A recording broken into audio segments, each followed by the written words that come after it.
Hey y'all, Alyssa here, or the Boss Blitz, and welcome to the channel. In this video, we're going to learn how to make whipped candle wax, otherwise known as candle whip or wax whip.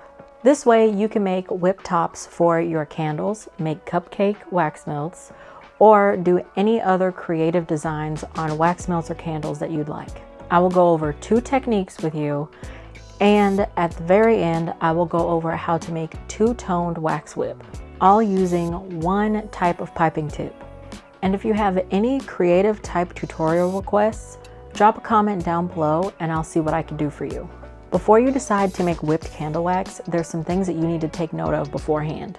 First, know that the simple action of whipping your candle wax will not cause your wax to change color in any way, especially if you do not plan on dyeing your wax. The main thing that can cause the discoloration in uncolored wax after you've whipped it is if your fragrance has a darker tone.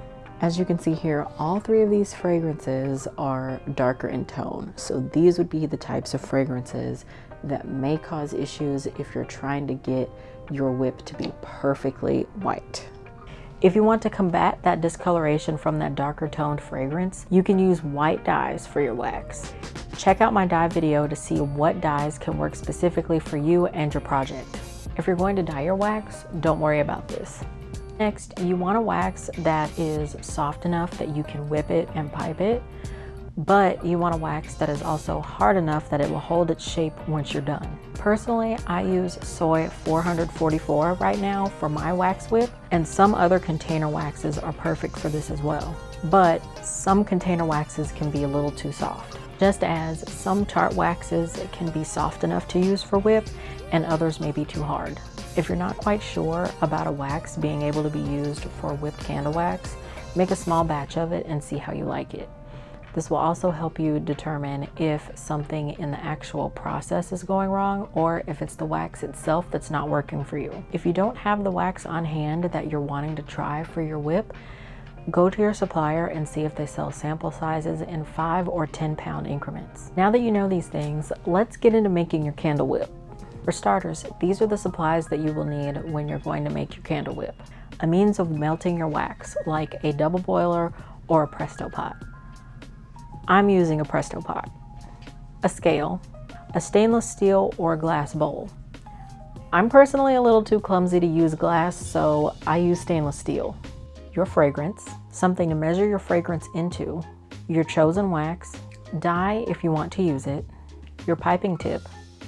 Make sure that the piping tip that you're working with is large enough. Sometimes piping tips might look great to use, but when it comes to getting wax to go through them, they're a little bit too small for them to work properly. Head to Michael's or Walmart and go to the cake decorating section and pick up the tip that I have here, the 1M tip.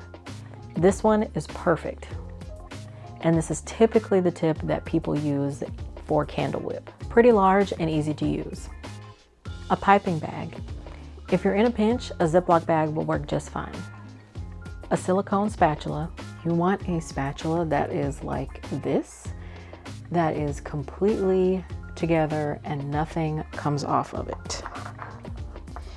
You don't want one that is like this, where you can remove the top. And that's just because when you're working and you're scooping your wax later on, this thing will come off. A cup, but this is optional. An electric hand mixer. Some people use a whisk or a spoon, but an electric mixer is the best way that I've found to get my wax whip perfect. You can typically find one of these very cheap at Walmart, a thrift store, or Amazon. A toss-away plate or a silicone mat. This is for you to do some tests on before you get started. So I'm using a silicone macaroon mat. These are very easy to clean, and it has these circles here, which you can use as the perfect little guidelines for your piping technique. Some cling wrap. This is for the 2-tone wax whip that I mentioned earlier. Paper towels or baby wipes. This is also for the 2-tone wax whip that I mentioned before. Scissors. A Lazy Susan, which is totally optional but highly recommended because when you're first starting out, you want to be more focused on the motion of your piping rather than where you are placed on whatever object it is that you are piping onto. Lastly, something to pipe your wax onto. This can be a candle or a wax melt. I am personally using some small wax cakes that I made. What you will do first is heat your wax to its listed specifications. You can typically find these on your supplier's website. If you're using the double boiler method, measure out the amount of wax that you want to use before you heat it. This way you won't waste any. Once your wax is heated to the appropriate temperature, put it into your bowl. For my Presto Pot users, this is when you will measure the amount of wax that you want to use. Once your wax is in your bowl, add dye in if you want to. If this is also the temperature at which you would add in your fragrance, do so now as well. I add my fragrance in at a lower temperature than the temperature that I add my dye in, so I'm going to let my wax cool first, and then I will add in my fragrance. Stir them both in with your spatula. Once your fragrance and your dye have been added into your wax and stirred well, let your wax cool down almost completely. What you're looking for is that you can press the top of the wax in with your finger, but not go all the way through. You also don't want there to be any liquid wax beneath the surface. As shown here, the wax is not cool enough yet. As far as temperature goes, there's not a specific temperature that you're looking for. You want your bowl to be warm and not hot, so your wax will be almost completely solid. While your wax is cooling, prepare your piping bag and your tip. If you're not familiar with your bags and your tip just yet, it's okay to make small cuts rather than large ones to inch your way up to make sure that your tip fits properly at the end of your bag. When you're inserting your tip into the bag, make sure that you're careful not to puncture the sides. Even a small, quick scrape can cause pinholes, and later your wax will squeeze through those holes. Also, do not use couplers at all. They are an absolute headache to clean afterwards, and they don't really help you too much during the piping process. This wax is now ready to be whipped. Once your piping bag and tip are prepared and your wax is at the consistency that it's supposed to be, you can now whip your wax. Take your mixer and whip your wax until it has reached the consistency of buttercream frosting or mashed potatoes. If you want to double check that your wax is the perfect consistency, lift your bowl and turn it to the side. If it slides, you're not ready yet. Once your wax is whipped, you can now scoop it into your piping bag with your spatula.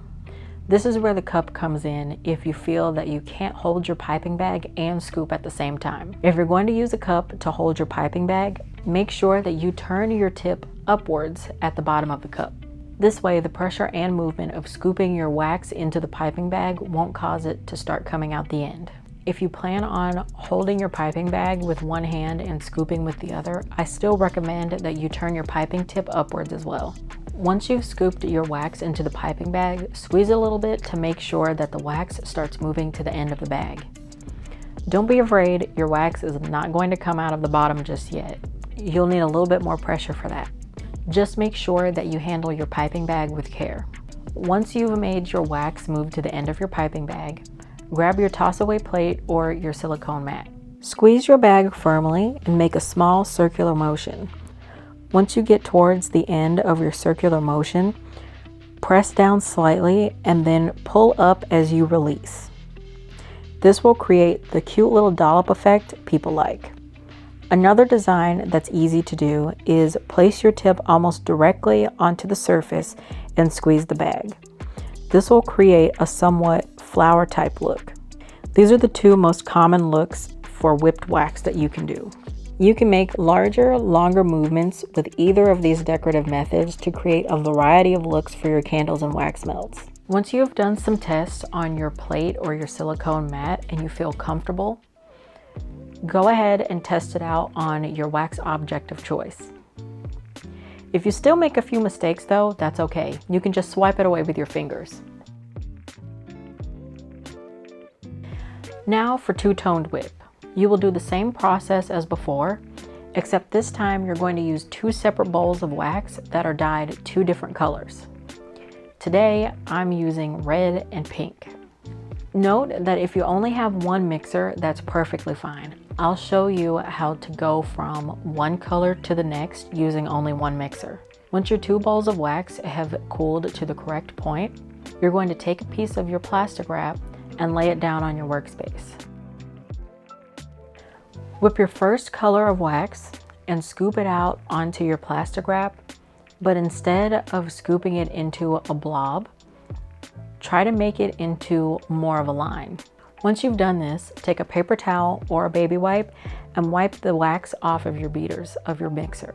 Now you can mix your next color of wax. Once you've whipped your second color of wax, scoop it out and lay it directly next to your first color in the same manner. After you've put down your second color, roll up your plastic wrap. If you need to trim off any extra plastic, do so now. Then slide the plastic wrap into your piping bag.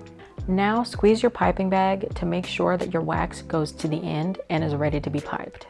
Now you can do the same motions as before to get designs.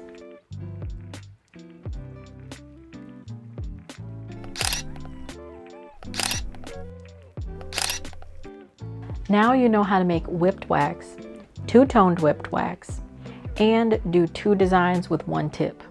If you found this video helpful, drop a like. And if you'd like to see future videos, subscribe. Happy creating!